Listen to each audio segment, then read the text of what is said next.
I have been breastfeeding for over 8 years. That's right, he's 8 years old. Just kidding. I have 4 kids. My oldest is 8 though. Anyways, here's how that journey has been. Here's how it's changed for each kid and some takeaways that I would love to share. Number one, nobody told me in the beginning that it was gonna hurt that bad.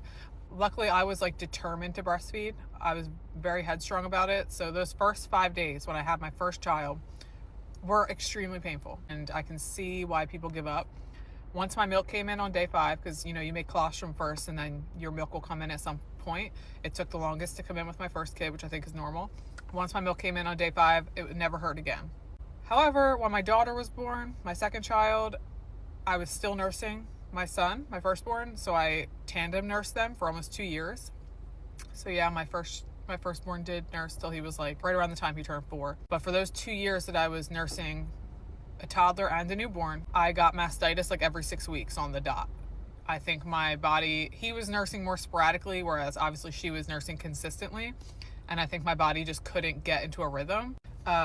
So yeah, I constantly got mastitis. If you've had mastitis, I don't need to explain that to you.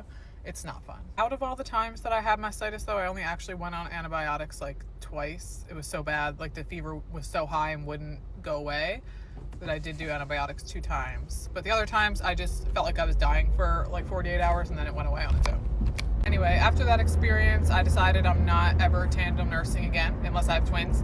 So when I was pregnant with my third, I told my daughter, you're gonna have to stop before this new baby is born.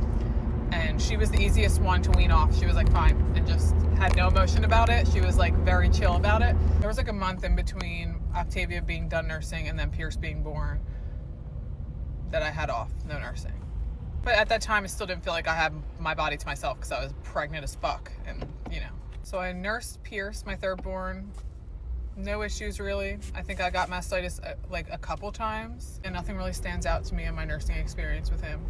So right before I had my fourth child, I did the same thing with Pierce. I was like, you can't nurse anymore. I'm not nursing both of you at the same time. He was a little harder to wean. To this day, he still tries to nurse. Like if I'm not paying attention, if I'm groggy, it's the middle of the night and someone's nursing, sometimes I have to check it's not Pierce. I have to like scoot him off me. When I had my fourth child, I had to give birth to him via C-section, and I was nervous about how the surgery would affect our breastfeeding journey because I've heard how that can just kind of get things off to the wrong start. We had the C-section. He was nursing when I was still laying on the operating table. A couple things. I exclusively breastfed on demand. I did try pumping one time and I hated it. Like some women pump before they even give birth. Like I'm not doing that. We just keep it simple. Just nurse on demand. I don't